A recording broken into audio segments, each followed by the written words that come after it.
Sir reaction किए हैं क्या कुछ? 5 तारीख से होमगार्ड की बहाली होनी है और 17,000 से ज़्यादा आवेदन हम लोगों को प्राप्त हुआ है।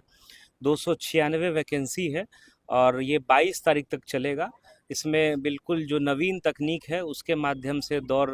की एक्टिविटी होगी या कोई भी जो फिजिकल एक्टिविटी है, चाहे वो शॉर्ट पुट हो, लॉन्ग जंप, हाई जंप हो, तो RFID जो है वो लगाया जाएगा हर एक कैंडिडेट में। एंड एक हर उसका एक जैकेट वगैरह है, तो पूरी प्रक्रिया है ताकि जो है इलेक्ट्रॉनिक तरीके से भी मॉनिटरिंग हो सके। और कई बार जो वाद विवाद की स्थिति होती है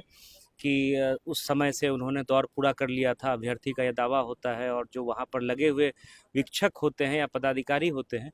उनको भी इस संबंध में जो है उनका पक्ष दूसरा कुछ रहता है, तो वो भी इस बार समस्या नहीं होगी। इस बार जो है गृह विभाग ने जो इलेक्ट्रॉनिक तकनीक है उसके माध्यम से दौड़ की व्यवस्था की है। सभी का बायोमेट्रिक लिया जाएगा जब फिजिकल वो देने आएंगे उस समय, मतलब दौड़ से पहले, और जब वो पूरी फिजिकल एक्टिविटी कंप्लीट कर लेते हैं, क्वालिफाई हो जाते हैं, उसके बाद जो है उसका बायोमेट्रिक स्कैनिंग की जाएगी ताकि किसी तरह के इम्पर्सोनेशन की बात नहीं हो, किसी के बदले कोई कैंडिडेट जो है आकर के यहाँ फिजिकल एक्टिविटी में सम्मिलित ना हो जाए। इसको लेकर के विस्तृत हम लोगों ने डेपुटेशन किया है, पुलिस पदाधिकारियों का भी और सिविल साइड के ऑफिसर्स, मजिस्ट्रेट, सबको हम लोगों ने लगाया है। कई सीनियर डिप्टी कलेक्टर लगे हुए हैं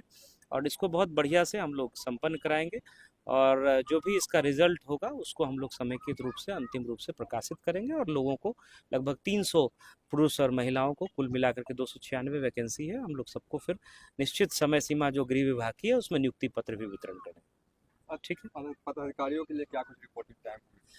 5 बजे से कैंडिडेट्स का पहला बैच को यहाँ रिपोर्ट करना है, तो उससे पहले पदाधिकारियों को आना है, चाहे वो पुलिसकर्मी हो, हमारे कोई भी और गर्मी का मौसम है इसलिए हम लोगों का है कि पहला बैच 5 बजे रिपोर्ट करे, उसकी रनिंग स्टार्ट हो जाए, जो प्रक्रिया होती है रजिस्ट्रेशन वगैरह की, उसके बाद दूसरा 6 बजे, तीसरा 7 और चौथा 8 बजे है। इसके लिए ग्रुप्स बन गए हैं और इसमें सारे पदाधिकारी, चाहे वो PhD के हों, स्वास्थ्य विभाग के हों, वो सिविल साइड के हों, पुलिस विभाग के हों, फिजिकल टीचर्स को भी कुछ को लगाया गया है, और जो हमारे जिला खेल पदाधिकारी है वो भी यहाँ पर हैं। तो सभी पदाधिकारी से यही अपेक्षा होगी कि समय से पहले वो आ जाए और हम लोग जो है कैंडिडेट्स को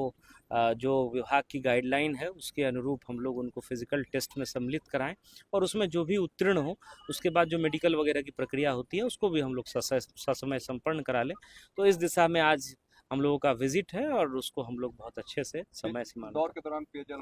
पेयजल टॉयलेट की सुविधा है। और जो कैंडिडेट्स हैं, चूंकि गर्मी बहुत है, तो इसके लिए हम लोगों ने दौड़ के बाद उनके लिए सत्तू की भी व्यवस्था की है, ताकि अचानक से कई बार होता है कि डिहाइड्रेशन हो गया, तो सत्तू पानी की व्यवस्था जो बहुत सरल पेय पदार्थ है, हम लोगों ने निःशुल्क व्यवस्था कैंडिडेट्स के लिए जो दौड़ लेते हैं उसके बाद आकर के आराम करते हैं, तो उस समय उनको सत्तू पानी की व्यवस्था की जाएगी। और जो हमारे पुलिसकर्मी हों या पदाधिकारी जो इस ड्यूटी में लगे हुए हैं, चूँकि अर्ली मॉर्निंग आएंगे, उनके लिए नाश्ता, चाय और दिन के खाना की व्यवस्था जो है वो भी हम लोग कर रहे हैं, क्योंकि दिन भर का कार्यक्रम है, तो वो रहेगा सरकारी कर्मियों के लिए। और जो दौड़ में सम्मिलित होंगे लड़के या लड़कियां, उनके लिए सत्तू की व्यवस्था जो है वो हम लोग करा रहे हैं।